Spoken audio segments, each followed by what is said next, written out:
'Tis that lovely time of year. The leaves start changing, the orcs start singing. It is once again Orctober, and the orcs are looking good. Speaking of orcs looking good, in the last balanced data slate, orc warbikers went down in points. They started the edition at 75, then dropped to 70. Now they're sitting pretty at 65.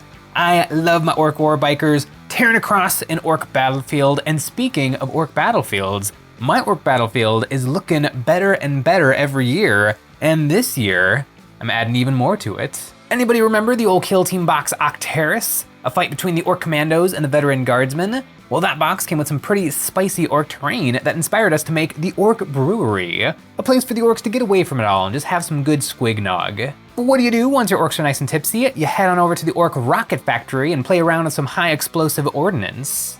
Any orcs still around after playing around with some bombs can now gather up their remaining teeths and head on over to the Orc Rodeo. This is our terrain set for Orctober, and what a set it is. I am a Speed Freaks connoisseur, and the orcs can get a load of some high-speed hijinks in the arena. A series of walls and barricades that not only create a coliseum of chaos, but also fit in with our previous orky wall terrain. Then there's the Goblin Games, pulled along by the food truck. This is an orky vehicle literally dripping with some good orc rub. And a window for the mechs to transfer teeth for chow. The Goblin Games are a set of mobile orc entertainments where the goblins can trick the orcs out of their hard-earned teeth. Rounding out the set are the 3 amigos, some lovable goblins, and their monstrous mounts. All this terrain was designed by us and is available at EonsOfBattle.com as digital STL files. And the food truck, Rodeo Wagon, and the 3 amigos are available physically printed for you. A whole battle sector's worth of terrain ready for a good coat of paint. I started out dousing the arena with some black primer. I was feeling lazy today, so instead of going outside and using a rattle can of black primer, I used my airbrush. Then I took a mid-tone gray and zenithalled all these parts, setting down a base coat for a nice cold metal finish. Then I took a bright gray and a big piece of foam and sponged this on everywhere. This catches on all the raised areas and details. Then I threw this color into my airbrush and sprayed this around, brightening up some spots like the seating and the steel girders so that there wasn't too much black primer showing through. After that, I took out my big old dry brush and hit everything with some white paint to bring out all the little textures and rivets all over the models. Now I've got all the values on there, I can introduce some colors. Adding colors to terrain can be tedious because there is a lot of surface to cover, so I find speed paint helps a lot. I grabbed a red speed paint, and this watery paint flows really nicely off the brush so I can work quickly and only have to hit each of these spots once. I hit all the girders that are holding up the ramshackle armor, and in a relatively short amount of time, I was done with all the base coats. Now to make these spots look nice, I gave them a dry brushing with a bright saturated red, and then I hit everything with a dry brushing of silver. There are just a few more details to pick out. I hit all the hubcaps with the silver paint, and then I used a black speed paint on all the tires. Right now, everything is very clean, and I hit it with a coat of satin varnish in preparation for the grit pass. I wetted some paper towel with some water, and then put on an almost black brown in my airbrush and blasted this over the model. Then, quickly before the paint had time to dry, I came in with a paper towel and wiped it off the raised spots. This is like a wash, but much easier on big old pieces of terrain like this. I worked section by section, blasting this on and then quickly wiping it away. Comparing it to a clean one, it adds a lot of darkness and griminess. And speaking of grime, I took some antelope brown ink and did the same thing, blasting this color on and then wiping it away. This gives the surface a dirty, rusty look, and I want to push that rust even further. Dirty down rust, the best rust in the biz. This stuff is a little tricky, but once you get the hang of it, it's a breeze. I took some out of the bottle and dripped it onto a palette. This stuff dries quick, so I want to work with small amounts at a time. This paint is water soluble, so I mix it about 50-50 with water before putting it onto the model. I brushed it on, making some random patches all over and letting these dry. Once they dry, you can see what the paint decided to do. It dries into a collage of dark browns, redishes, and orange spots that can be edited. I took a wet paintbrush and then went back over these spots, rehydrating the edges on my patches so that they soften and look more realistic. And this added water makes the paint dry yellower. Paint doesn't last long in the palette, but you can use this rehydration to make it go further. I mixed the dry stuff on my palette with some water and then soaked this into the mesh grating in the front of the armor. This collects in the deep recesses and dries bright yellow. I put dirty down rust all over the signs, doing a few layers of this stuff to get some spots more saturated and grimy looking. Then I worked on the details. Using some wet paint, I dripped this into the lettering. I put red in the bigger and yellow for the bullets. Then, once I had the colors in there, I dry brushed the signs with some silver to clean up the edges of the lettering and get a little metallic sparkle everywhere. Now for the fun details, like the fancy text of classic, I hit with some gold. I put red over the shooter because the red ones go faster, and I painted the bigger bullets like bullets. For one of these, I decided to do a checkerboard pattern. I don't know exactly what checkerboard means in the Orc Society, but probably something good because you see it all over the place. Now to attach these to the stands.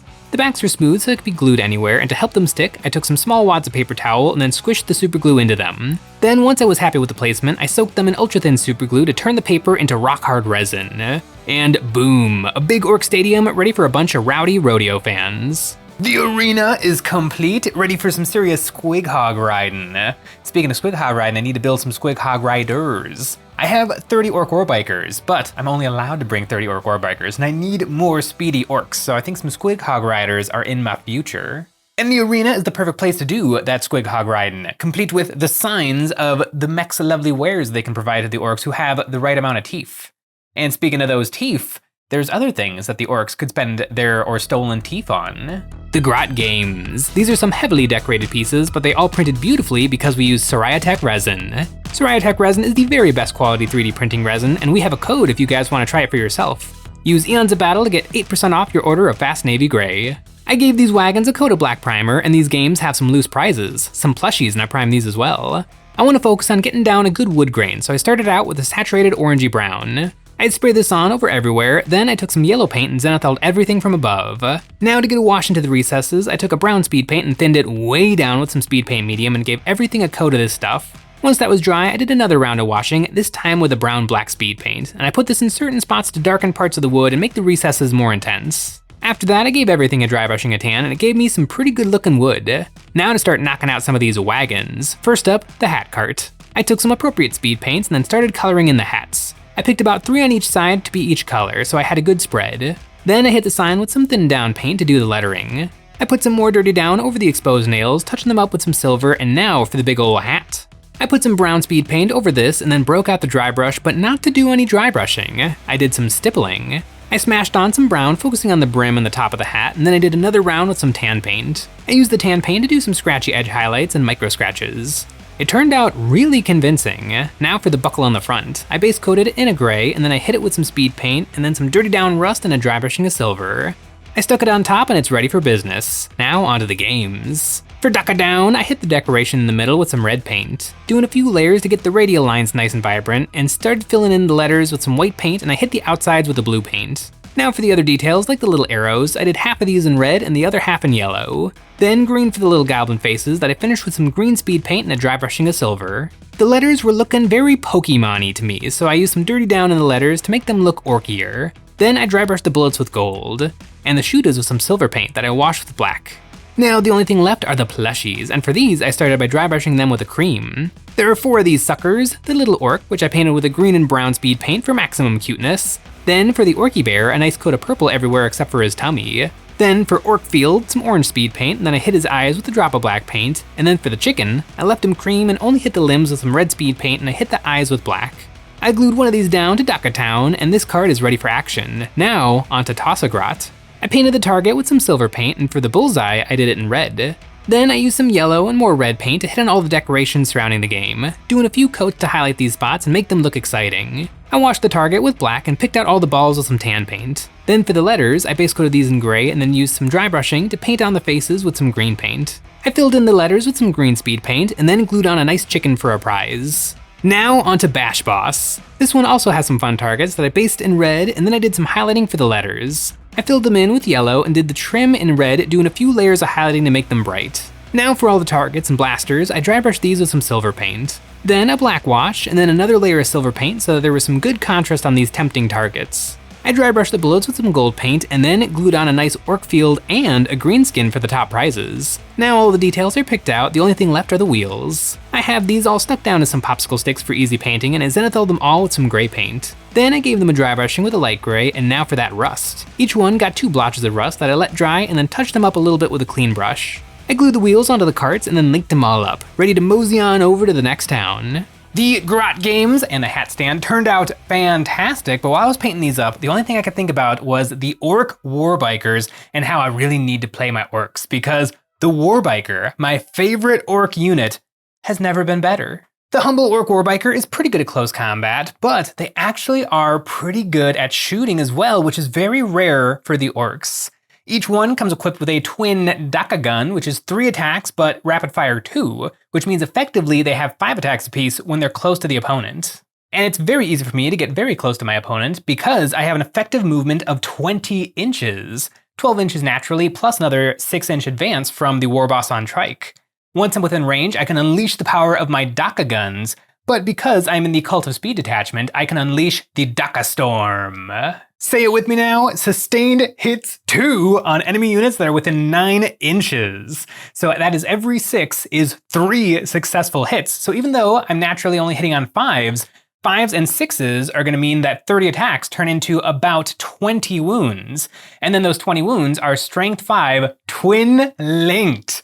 Oh, the Orcs roll so many dice, but it's so much fun. So then after all of that shooting, then I get to charge in and do a ton of damage with my choppas and my power claws. The Cult of Speed is looking real nice. And speaking of real nice, this train of grot games needs a little vehicle of their own to pull them along. The Orc Food Truck. This is our take on an Orc truck that is all about delivering some spicy Orc chow to the battlefield.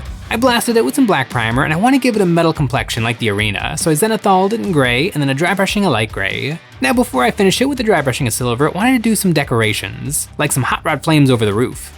I took a sharp brush and freehanded some wiggly flames coming off the hood, and I highlighted these with a bright red. Then onto the menu. I base coated it with some off-white paint, and then I hit the little teeths with some red paint. And in the back there's this little fuel pump, and I hit this with green. And for the tanks on top, I base coated these with a brown wash, and then with a reddish brown. After that I did a dry brushing of tan to make these tanks look coppery. You might think this fuel is for the vehicle, but actually, it's for cooking. Now to douse this thing with rust. I slobbered watery dirty down over most of the truck, dripping some full strength dirty down into a few spots. You can't put this stuff on too thick because you can always take it off later. Once that was dry, I can finally hit the whole car with the dry brushing of silver. One good coat of silver makes all the gray look like true metallic metals. On top, I hit the fuel canisters with some gold paint, and then I tried out some dirty down verdigris. It's nice, but not as vibrant as the rust effect. Now for the shattered windows. I base coated these in black, and then dry brushed around the smashed holes with some white paint. Then I took my sharpest brush and carefully freehanded some cracks, running through the glass, doing some rows and columns to make them look properly shattered.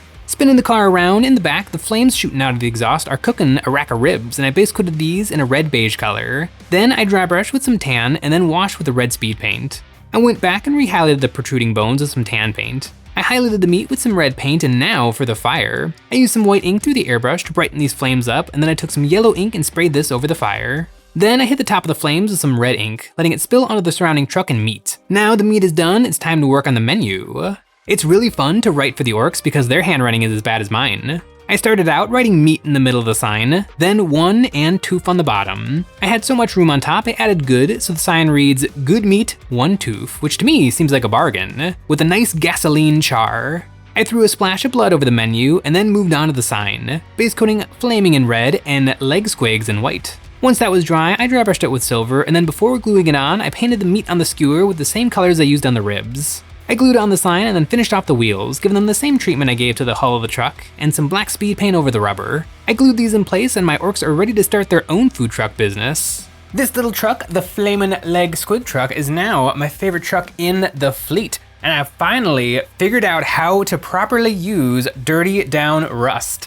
I had to use up an entire bottle to learn, but now that I know, this is a very dangerous weapon. And speaking of dangerous weapons, the truck is only 70 points in game, which is kind of a steal. It still can't transport Gazgul Mag Uwu Thraka, but in the last balanced data slate, Gazgul actually went down a lot. He used to take up 14 slots, which was absurd, but now he only takes up 4 slots, which is also absurd. He's way bigger than 4 boys, but I'll take it because Gazgul getting out of a battle wagon with like 2 other squads of Orcs is pretty snazzy.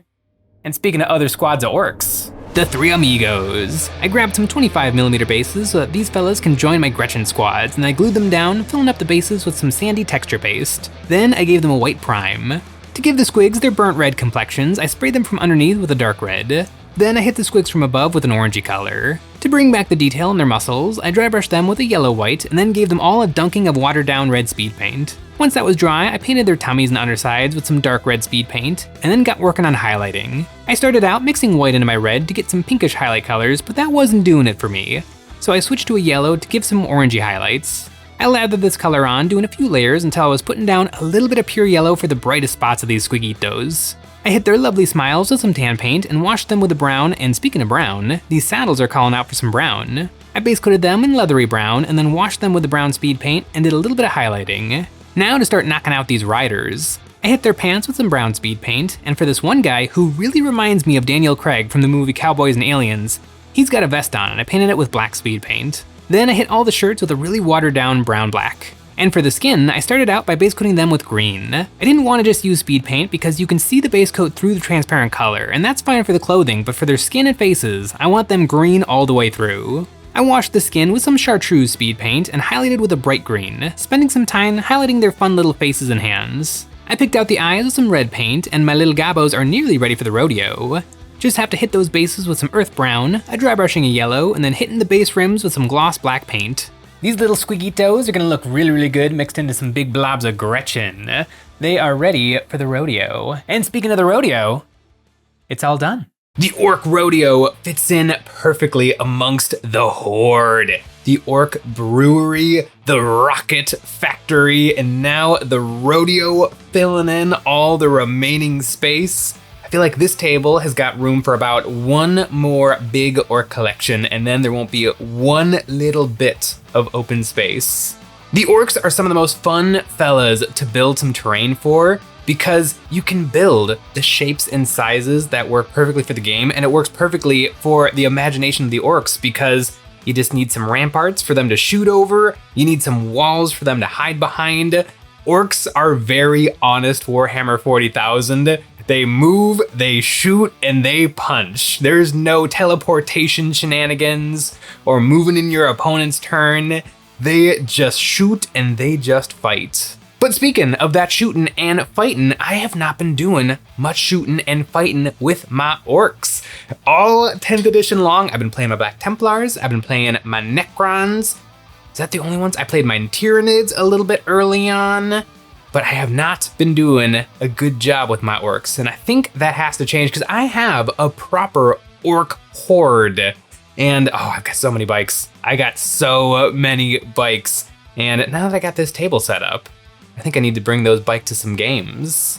All of this terrain is available on our website as of the month of Orctober, and what's an Orctober? It is. This is my new favorite truck. The Flamin' Leg Squigs. This is gonna be transporting some good old fashioned boys. Thanks for watching.